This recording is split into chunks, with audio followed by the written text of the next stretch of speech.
"You crazy." I said, "You're crazy. I'm not shooting no commercial with Larry." So I said, "Okay, what, we're gonna shoot it in LA?" I would never went to LA to film it. Well, where are we gonna shoot it? Magic Johnson just revealed the exact moment the greatest rivalry in basketball history came to an end, and it wasn't a championship, retirement, or even time. It was Larry Bird's mother, Georgia Bird, serving him lunch in her kitchen in French Lick, Indiana.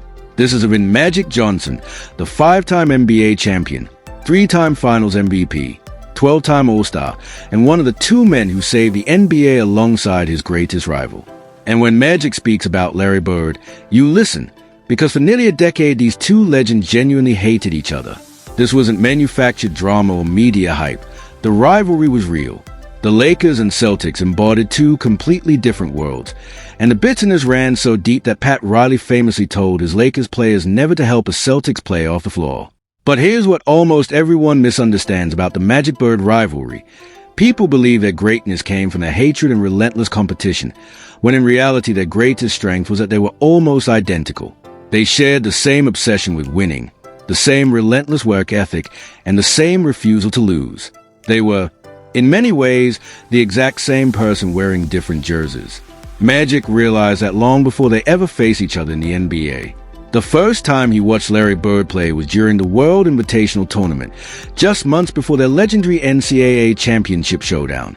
He came to scout the competition, expecting to see another talented college player. Instead, he watched a seemingly ordinary kid from French Lick completely take over the game, and in that moment, everything changed. 30 shots in a row, nothing but net. Magic Johnson couldn't believe what he was seeing. Larry Bird was shattering every stereotype Magic had ever heard about how basketball greatness was supposed to look. But the real shock came once the games began. Kentucky had Jack Givens, the reigning National Player of the Year, the superstar expected to prove the sex dominance. Instead, Bird completely took over, outplaying him in every way. 6 months later, destiny delivered the matchup everyone had been waiting for. On March 26, 1979, Michigan State and Indiana State met in the NCAA National Championship, with Bird leading an undefeated 33-0 Indiana State team while Magic carried Michigan State into the biggest game college basketball had ever seen. Bird was already America's newest basketball sensation, appearing on magazine covers across the country, but this game elevated everything to another level. More than 40 million people tuned in, making it the highest-rated basketball game in American television history. This wasn't just a championship. It was the birth of a rivalry that would define an entire generation. Michigan State's game plan was simple. Trap Larry Bird, force everyone else to beat them, and let Greg Kelser control the paint. As Magic later explained, we figured 2 stars could beat 1. The strategy worked. Michigan State defeated Indiana State 75-64. Bird struggled through a rare 7-4-21 shooting night, and Magic dazzled the nation with 24 points and the electrifying alley-oop plays that would soon become the signature of Showtime basketball. But that was only the beginning. The NBA couldn't have scripted a better ending. Bird had already been selected by the Boston Celtics in the 1978 draft before returning for his final college season, while Magic went first overall to the Los Angeles Lakers in 1979. Suddenly, basketball's 2 brightest young stars landed on the league's 2 most iconic franchises, reigniting a rivalry rooted in the legendary battles of Bill Russell and Wilt Chamberlain. It was a perfect storm, and the NBA desperately needed it. In 1979, professional basketball was on life support. 17 of the league's 23 teams were losing money. The NBA Finals aired on tape delay late at night, and the league was fading into irrelevance. Then Magic Johnson and Larry Bird arrived, and everything changed. Magic Johnson's rookie season should have been the greatest debut in NBA history. He led the Lakers all the way to the NBA Finals, stepped in at center for an injured Kareem Abdul-Jabbar in the championship-clinching Game 6, delivered one of the most iconic performances the league had ever seen, and became the first rookie in NBA history to win Finals MVP. He also became just the 3rd player ever to capture both an NCAA championship and an NBA championship in back-to-back seasons. But when the Rookie of the Year votes were counted, the award went to Larry Bird in a landslide, 63 votes to just 4 for Magic.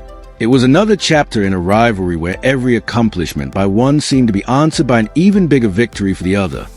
This wasn't manufactured television drama or a rivalry created for headlines. It was real hatred, built over decades and passed down like a family tradition. Pat Riley made the rules perfectly clear to every Laker. If a Celtic hits the floor, don't help him up. In Boston, Red Auerbach had instilled that exact same mentality into the Celtics. This wasn't just basketball. It was tribal warfare played under the bright lights of Boston Garden and the Forum. For 8 unforgettable years, Magic Johnson and Larry Bird fought for basketball's throne. In 1984, Bird and the Celtics defeated the Lakers in the grueling 7-game finals, with Bird claiming finals MVP. 1 year later, Magic answered by leading Los Angeles to revenge in 6 games, earning finals MVP himself. In 1987, the Lakers won again, cementing one of the greatest championship runs in NBA history. Every season seemed to end with one of them holding the Larry O'Brien Trophy, while millions watched the greatest rivalry sports had ever seen. Magic averaged nearly 20 points and more than 11 assists in finals matchups against Boston, while Bird countered with over 25 points and 11 rebounds alongside Kevin McHale and Robert Parrish. Every possession felt personal. Every game became psychological warfare. Then, in the summer of 1987, one unexpected phone call changed everything. Converse wanted its 2 biggest stars to film a commercial together in French Lick, Indiana, Larry Bird's tiny hometown of fewer than 2,000 people. Magic had no idea he was about to walk into the moment that would end years of hatred. Standing on the front porch was Georgia Bird, Larry's mother, a woman whose life had been defined by sacrifice. After her husband, Joe Bird, a World War II and Korean War veteran, took his own life when Larry was just 18 years old, Georgia was left to raise 6 children alone. She worked multiple jobs, sometimes nearly 100 hours a week, borrowing money just to keep food on the table. Yet when she welcomed Magic into her home, she treated him like family. Then she smiled and told him something he never expected to hear. "You're my favorite player." In that instant, the walls both men had spent nearly a decade building began to crumble. As they sat together in Georgia Bird's kitchen, sharing a simple homemade meal, they stopped seeing Lakers versus Celtics. They stopped seeing Showtime versus Boston Pride. Instead, they saw 2 young men who had escaped poverty through basketball, 2 sons who understood hardship, sacrifice, and the pressure of carrying their families on their shoulders. James Worthy later said it was that Converse commercial that made everyone realize they weren't enemies. They were simply 2 relentless competitors who hated losing more than anything. But the rivalry came at an enormous cost. Larry Bird permanently damaged his back while shoveling crushed rock to build a driveway for his mother, an injury that slowly ended his career. Magic pushed his body through years of impossible expectations until it could no longer keep up with his relentless pursuit of greatness. Then came November 7th, 1991. When Magic stunned the world by announcing he had tested positive for HIV, Larry Bird didn't react like a rival. He broke down in tears. Celtics rookie Rick Fox watched one of the toughest competitors in sports cry like a child for the man he had spent a decade trying to defeat. Together, Magic and Bird won 8 NBA championships, 6 finals MVPs, and 6 regular season MVP awards while transforming the NBA from a struggling league into a global powerhouse. Television rights exploded in value, arenas sold out, and basketball became one of the world's biggest sports because of the standard they set. But their greatest achievement wasn't measured in trophies or statistics. It was proving that true greatness can only exist when someone equally great stands on the other side. As Magic has often said, there would be no Magic Johnson without Larry Bird, and there would be no Larry Bird without Magic Johnson. Today, Magic is a billionaire entrepreneur while Larry lives a quiet life away from the spotlight, but their friendship remains as strong as ever, a bond forged not by championships or victories, but by a mother's kindness that reminded 2 fierce rivals they were never enemies at all. They were simply 2 boys chasing the same dream, and it took Georgia Bird to help them finally see it.